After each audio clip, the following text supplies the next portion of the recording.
La musique a toujours été présente dans la vie culturelle, non seulement à Montréal, mais dans toutes les régions du Québec. Et ce, dès le début du 19e siècle, où vont se développer des lieux de rencontre. Il n'y a pas de télévision, il n'y a pas de sortie possible. On veut faire de la musique pour se rencontrer.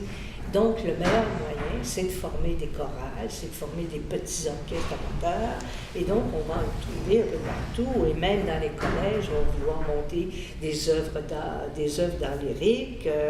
Et il y a également beaucoup de professeurs de musique, parce que c'est une façon de gagner sa vie à Montréal. Et il y aura également beaucoup de tournées de musiciens étrangers. Donc, cette effervescence dont tu parles, elle se développe évidemment proportionnellement à l'évolution de la démographie au Québec et aussi en fonction de la formation des musiciens canadiens-français à l'étranger, surtout en France, dont on voit dès la fin du 19e siècle, quand on pense à Calixa Lavallée, Guillaume Couture, sont tous des compositeurs, des musiciens qui sont allés en France durant le 19e siècle. Au métro Place des Arts se trouve une verrière dont le sujet est l'évolution de la musique. Voici alors l'évolution de la musique à Montréal selon la verrière de Frédéric Bach. Cette verrière est l'une des œuvres historiques prévues par le directeur artistique Robert Lapalme et fut offerte par l'ancienne chaîne de supermarchés Steinberg. Son inauguration eut lieu le 20 décembre 1977. Frédéric Bach fut conseillé dans ses choix par le musicologue André Deshôtels, qui est la première musicologue à enseigner au Conservatoire de musique à Montréal. Sur le premier panneau, nous pouvons observer l'un des premiers concerts à Hochelaga, l'ancêtre de Montréal, sous le règne des Français. La musique autochtone était principalement des chants accompagnés de danses et d'instruments comme le tambour, qui était fait de peaux d'animaux, de flûtes en bois, en roseau ou en os, et les grelots, faits en coquillage ou en bois. Il y avait plusieurs types de chants, comme les chants religieux ou mystiques qui racontent les visions et les rêves, ceux de fête, de guerre, de paix, pour la culte des morts, la guérison, et enfin, les chants pour remercier la mère nature. La musique est très présente dans les powwows, les cérémonies traditionnelles amérindiennes.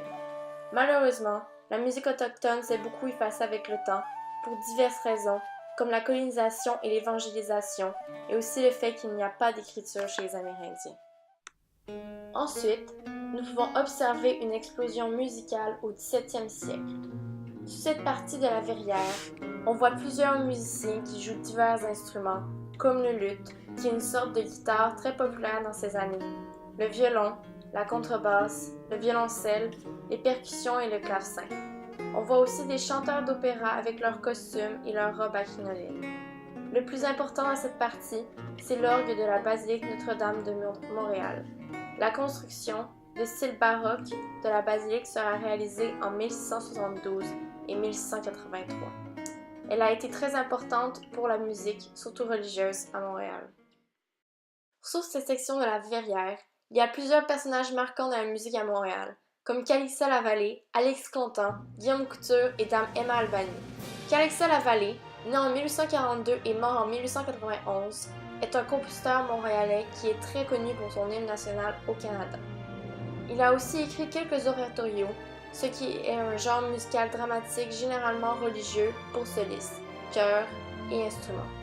Il a été énormément investi vers les années 1880 dans la création d'un conservatoire à Montréal. Mais il faut attendre jusqu'en 1942 avant d'avoir de vraies démarches. Alexis Contant, né en 1858 et mort en 1918, est reconnu comme étant le premier compositeur entièrement formé au Canada. Guillaume Couture, né en 1851 et mort en 1915, est le fondateur du Montreal Symphonic Orchestra. Il fonda plusieurs ensembles et chorales et il composa plusieurs œuvres, dont un oratorio important qui se nomme Jean le Précurseur. Emma Albany, née en 1847 et morte en 1930, est la première grande chanteuse d'opéra canadienne ayant une carrière internationale. Elle chanta un peu partout en Europe, mais surtout en Angleterre. Elle était une grande amie de la reine Victoria, ce qui l'aida beaucoup.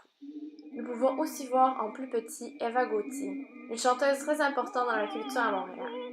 Elle a été la première à intégrer des rythmes et des costumes de pays orientaux dans ses concerts. Elle était amie avec Ravel et Bernstein. Sur la dernière partie de la verrière, la musique innovatrice de nos jours est représentée par une explosion de formes rougeâtres et contemporaines. La musique contemporaine est arrivée vers les années 1940 à Montréal. Il y a plusieurs types de musique contemporaine, comme la musique improvisée et la nouvelle musique. Vers 1980, grâce à la technologie intégrée dans la musique, un éventail de nouveautés arrive dans la musique montréalaise. Les courants du jazz s'ajoutent aussi à la musique créant la musique improvisée. La nouvelle musique est une tendance musicale depuis 2010. C'est de la musique écrite par de jeunes compositeurs qui se veulent indépendants. De nos jours, parmi les compositeurs québécois reconnus, on retrouve notamment Denis Goujon, Francis Daumont, Robert Normando, Michel Longuetin, José Evangelista, Anna Sokolovitch et j'en passe.